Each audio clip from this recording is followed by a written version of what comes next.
Movie की starting में हम मुआना को देखते हैं जो कि अपने दोस्तों के साथ में एक टापू पर थी।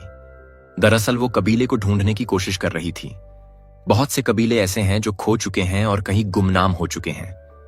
इस टापू पर मुआना को एक कुल्हड़ मिलता है जिस पर एक जजीरा बना हुआ था। ये कुल्हड़ जीता जागता सबूत है कि बाकी के भी कबीले अभी हैं, बस वो कहीं गुमनाम हो चुके हैं, उन्हें ढूंढना है। मुआना जब अपने टापू पर आती है तो वो सभी लोगों को वो कुल्हड़ दिखाती है जिस पर जजीरा बना हुआ था। मुआना अपने पिता से कहती है कि हमें कबीलों को ढूंढना होगा और उन्हें एकजुट करना होगा। ठीक उसी समय मुआना की छोटी बहन सुमिया यहाँ पर आ जाती है। अपनी बड़ी बहन से मिलकर के वो काफी खुश थी। इसके बाद मुआना अपनी बहन को लेकर के उस जगह पर जाती है जहां पूर्वजों का नाव रखा गया था और वो अपने पूर्वजों की पूरी कहानी अपनी बहन को भी बताती है। सीन शिफ्ट होता है मावी पर, जो कि जजीरे की तलाश करते हुए एक गुमनाम जगह पर पहुंच चुका था। इस गुफा में कोई तो था जो कि मावी से बात कर रहा था। मावी उससे कहता है कि तुम जजीरे का द्वार खोल दो, जिस पर वो कहती है कि मैं अभी जजीरे का द्वार नहीं खोल सकती हूँ, क्योंकि अगर मैंने द्वार को खोला तो नालों मुझे भस्म कर देगा। बस इसीलिए मैं तुम्हारे खातिर नालों के खिलाफ में नहीं जा सकती हूँ। इतना दिखाने के बाद सीन शिफ्ट होता है और हमें मुआना के कबीले को दिखाया जाता है। दरअसल पूर्वजों के समय में वासा ताऊ ताई थे जो अपने लोगों को मार्ग दिखाने का काम करते थे। इन लोगों को भी एक नए मार्गदर्शक की जरूरत थी, इसलिए पूरे कबीले वाले मिलकर के अब मुआना को एक नया ताऊ ताई बनाना चाहते थे। जब कार्यक्रम हो रहा था तभी आसमान में से तेज बिजली कड़कती है और इसके बाद मुआना उस दृश्य को देखती है जब ताऊ ताई अपने लोगों के साथ में जजीरे की तलाश कर रहे थे। इनके सामने खड़ा था नालों, जो कि एक राक्षस है और इन लोगों को रोकने की पूरी कोशिश कर रहा था। इस बीच ताऊ ताई वासा आकर के मुआना से मिलते हैं और उसे बताते हैं कि अगर तुमने सही समय पर जजीरे को ढूंढ करके ऊपर नहीं निकाला तो तुम्हारा कबीला भी गुमनाम हो जाएगा। आसमान में अग्नि रेखा का पीछा करो, वो तुम्हें दिखाएगा। अब ये छोटी सी जानकारी थी जो मुआना के पूर्वज उसे बताना चाहते थे। इस तरीके से मुआना को पता चला कि जिस जजीरे की तलाश करनी है उसका नाम है मोतू फेतू। इनके कबीले का एक आदमी मोना को बताता है कि मोतू फेतू वो जजीरा है जो समुद्र की डोर को बांध करके रखता था। समुद्र की डोर इस जजीरे से बंधे रहने की वजह से हमारे पूर्वजों के बीच में एकता थी और उनके कबीले में सुख समृद्धि थी। लेकिन हमारे पूर्वजों के सुख, समृद्धि और एकता को छीनने के लिए उस जजीरे पर काला जादू पिया, जिसकी वजह से समुद्र की डोर टूट गई और इसके बाद मोतू फेतू समुद्र में कहीं गुमनाम हो गया। तभी जब मुआना भाग करके बाहर जाती है तब उसे आसमान में अग्नि रेखा दिखाई देती है। दरअसल ताऊ ताई ने इसी अग्नि रेखा का पीछा करने के लिए मुआना से कहा था। मुआना अपने पिता से कहती है कि मुझे सब कुछ ठीक करने के लिए इस रेखा का पीछा करना ही होगा। जैसे कि आपने फर्स्ट पार्ट में देखा था कि मुआना के सामने जो चुनौती थी उसमें उसे डेप्यूटी का दिल लौटाना था, जिसको उसने पूरा भी किया था। लेकिन अब इस चुनौती में मोतू फेतू को ढूंढने के बाद समुद्र की डोर को एकजुट करना है, जिसकी मदद से ही वो भटके हुए और गुमनाम कबीलों को ढूंढ सकती है। अभी इस समय मुआना डिसाइड नहीं कर पा रही थी कि आखिर उसे करना क्या है, और तभी उसे मार्ग दिखाने के लिए उसके दादी अम्मा उसके सामने आ जाती हैं। उसकी दादी अम्मा मुआना से कहती हैं कि इस बार भी तुम्हें इस चुनौती को पूरा करने के लिए को ढूंढना होगा। तुम्हें बस अग्नि रेखा का पीछा करना है। इसके बाद समुंदर तुम्हें आगे का रास्ता दिखा देगा। अब इसके बाद मुआना इस चुनौती को पूरा करने के लिए इस सफर पर जाने के लिए तैयार हो गई थी। लेकिन जैसे कि मुआना अब इस चुनौती को अकेले पूरा नहीं कर सकती थी, वो अकेले इस सफर पर नहीं जा सकती थी। बस इसी वजह से वो अपने कबीले के कुछ दोस्तों को एक साथ छूट करती है और जिन लोगों से वो मदद मांगती है वे लोग भी मुआना के साथ इस चुनौती पर जाने के लिए तैयार हो जाते हैं। लेकिन सुमिया को मालूम चल गया था कि मुआना कुछ दिनों के लिए उसे छोड़ करके जा रही है और उसे यह भी पता था कि जिस रास्ते पर वो जा रही है वो खतरों से भरा हुआ है। इसीलिए सुमिया नहीं चाहती थी कि उसकी बहन उसे छोड़ करके जाए। लेकिन फिर मुआना उसे बताती है कि समुद्र मेरा दोस्त है और वो मेरी रक्षा करेगा, इसीलिए फिक्र करने की कोई जरूरत नहीं है। अब नए सफर पर जाने के लिए मुआना अपने पूर्वजों में से एक नए नाव को बाहर निकलवाती है और वो अपने दोस्तों के साथ इस नए सफर पर निकल पड़ती है। सीन शिफ्ट होता है मावी पर और हमें दिखाया जाता है कि बलगम वाले गुफा में जो कोई भी था वो मावी को कैद कर चुका है। अब यहाँ पर मावी को कैद क्यों किया गया है उसका भी एक रीजन है जो आपको कहानी में मालूम चलने वाला है। मुआना अपने दोस्तों के साथ मिलकर के उस अग्नि रेखा का पीछा कर रही थी। सब कुछ तो ठीक चल रहा था, लेकिन तभी अचानक से धमाका होता है और वो जो अग्नि रेखा थी वो तबाह हो जाती है। इस बीच जो समुद्र था वो भी इन्हें धोखा देने लगता है। बहाव की वजह से इनकी नाव गलत रास्ते पर जाने लगती है। समुद्र के लुटेरों को आप अच्छे से जानते होंगे। जी हाँ, काका मोरा की बात कर रहा हूँ, जो अपनी नाव लेकर के इनके सामने आ जाता है। दरअसल काका मोरा की एक नाव विशाल सिपी में फंसे हुई थी, जिन्हें वो रस्सी से बांध करके खींच रहा था। लेकिन इस दौरान मुआना की जो नाव थी वो उस सिपी के अंदर जाने लगती है। अपने नाव को बचाने के खातिर काका मोरा के नाव में बंधी हुई रस्सी को लेकर के मुआना उसे अपने नाव में बांध लेती है। लेकिन इसके बारे में काका मोरा को खबर मिल जाती है और वो इन सभी लोगों अपने नाव पर खींच लेता है। वैसे तो काका मोरा समंदर का लुटेरा है और वो किसी को बख्शता नहीं है। वो जब इन लोगों को मारने के लिए जा रहा था तभी उसे मालूम चलता है कि ये लोग मोतू फेतू को तलाश रहे हैं। इस चीज को देखने के बाद काका मोरा इन्हें मारता नहीं है, बल्कि इनकी खातिरदारी करने लगता है। इसके बाद काका मोरा भी इन लोगों को अपनी कहानी बताता है। दरअसल काका मोरा का जो द्वीप था वो उसी हिस्से में था जहां मोतू फेतू था। जब इन्हें कमजोर करने के लिए नालों ने समुद्र का बंटवारा किया तब इनके जो कुरके थे वो रास्ता भटक गए। मतलब कि सीन ऐसा था कि ये लोग भी अपने कबीले को ढूंढ रहे थे। अब यहाँ पर काका मोरा मुआना से कहता है कि हम तुम लोगों को सिपी से बचाएंगे, लेकिन इसके बदले में बस मुआना को इन लोगों को लेकर के जाना होगा। मुआना ने इससे कोई आपत्ति नहीं दी, क्योंकि इससे तो उसका और काम आसान हो जाता। मुआना कहती है कि ठीक है, मैं ये काम करने के लिए तैयार हूं। अब काका मोरा इन सभी लोगों को ठीक करने के लिए इन्हें नीचे गिरा देता है। दरअसल सुई लगने की वजह से इन सभी का हाथ पैर काम करना बंद कर चुका था। एक बड़ा सा यहाँ पर आता है जो किसी प्रकार का जेली इनके ऊपर छोड़ता है, जिसकी वजह से सभी लोग ठीक हो जाते हैं। इसके बाद काका मोरा एक न्यूक्ली लकड़ी में जहर लगाकर के मुआना को देता है। काका मोरा इन्हें यह भी बताता है कि इस जहर को सिपी के मेन हिस्से पर मारना वो सिर्फ एक मांस का टुकड़ा है। जहर की वजह से वो काम करना बंद कर देगा। फिर मुआना अपने साथियों के साथ सिपी के अंदर जाती है। वो जहर को मेन हिस्से पर मारते उससे पहले ही सिपी इनके ऊपर हमला करता है, की वजह से लकड़ी में जो जहर लगा हुआ था वो गलती से नीचे गिर जाता है। लेकिन तभी काका मोर इनकी मदद करने के लिए आ जाता है। वो सिपी की मेन हिस्से पर वार करता है, जिसकी वजह से अब सिपी बंद होने लगा था। लेकिन दिक्कत की बात यह थी कि इनकी जो नाव थी वो काका मोर के नाव के साथ में बंधी हुई थी।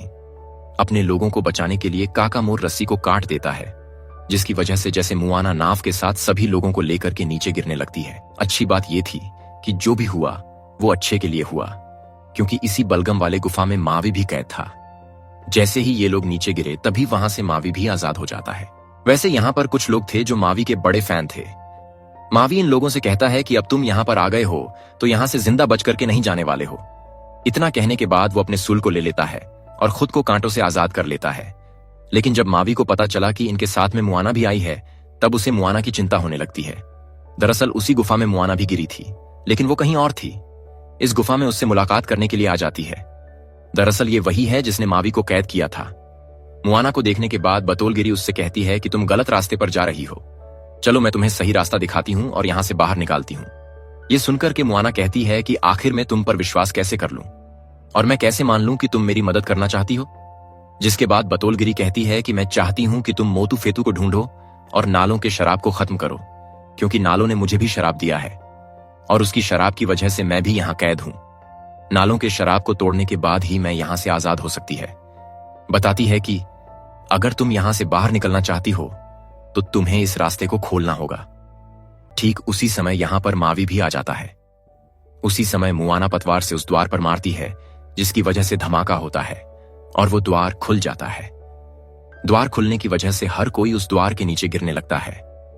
अब यहां पर मावी को समझ में आ जाता है कि भक्तौर गिरी ने उसे इस गुफा में उसे कैद करके क्यों रखा था। दरअसल भक्तौर गिरी मुआना के आने का इंतजार कर रही थी। वो चाहती थी कि मावी मुआना की हेल्प करे, इसलिए उसने मावी को यहां पर कैद करके रखा था, क्योंकि उसे पता था कि मुआना यह काम अकेले नहीं कर सकती है। अब इस तरीके से मुआना की मुलाकात मावी से होती है और वो काफी खुश थी, क्योंकि कई सालों के बाद उसकी मुलाकात मावी से हो रही थी। यहां मुआना मावी से कहती है कि हमें किसी तरीके से बस मोतू फेतू को ऊपर लेकर के आना है और मुझे उस पर चढ़ना है, क्योंकि सिर्फ इंसान ही मोतू फेतू पर अपने पैरों को रख करके को खत्म कर सकते हैं। लेकिन फिर वह यहां पर बताता है कि को ढूंढना इतना आसान भी नहीं है। नालों ने अपने तूफान के जरिए को गहरे समुद्र में डाल दिया है, जहां पर इंसानों का पहुंचना नामुमकिन है। लेकिन मैं उसे ऊपर लेकर के आऊंगा। इसके बाद तुम लोगों को उसके ऊपर पैर रखना होगा। ठीक उस समय अचानक से इनकी नाव नीचे गिर जाती है। दरअसल अब ये लोग उस इलाके में आ गए थे जो कि नालों का था। यहां मुआना को पता चलता है कि समुद्र भी उसकी मदद नहीं कर सकता है, क्योंकि इस जगह पर सिर्फ नालों का राज चलता है। नालों ने इन लोगों को खत्म करने के लिए अपना एक राक्षस इनके पास भेजा था। वैसे मावी उसके ऊपर हमला करके उसे मार तो देता है, लेकिन तभी ढेर सारे राक्षस इनके नाव के करीब आने लगते हैं। हमले के दौरान गलती से मुआना का एक साथी समुद्र में गिर जाता है। राक्षस जैसे ही मुआना की नाव पर हमला करता है, उसी समय वो सूरज को देख लेता है। सूरज की रोशनी की वजह से वो वापस समुद्र में भाग जाता है। जो मावी था वो मुआना के उस साथी को लेकर के आता है जो समुद्र में गिर गया था।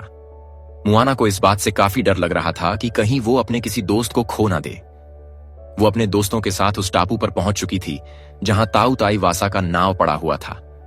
वैसे मुआना की नाव बहुत टूट चुका था, वो समुद्र में जाने लायक बिल्कुल नहीं था, लेकिन मुआना के दोस्तों ने इस नाव को बिल्कुल ठीक कर दिया था, क्योंकि इन लोगों को नाव बनाना अच्छे से आता था। चलने से पहले मावी लोगों को कि सबसे पहले हमें नालों के तूफान के बीच में जाना होगा, जहां मैं उस जजीरे को खींच करके ऊपर लाऊंगा और तुम लोगों को उस जजीरे के ऊपर अपना पैर रखना होगा।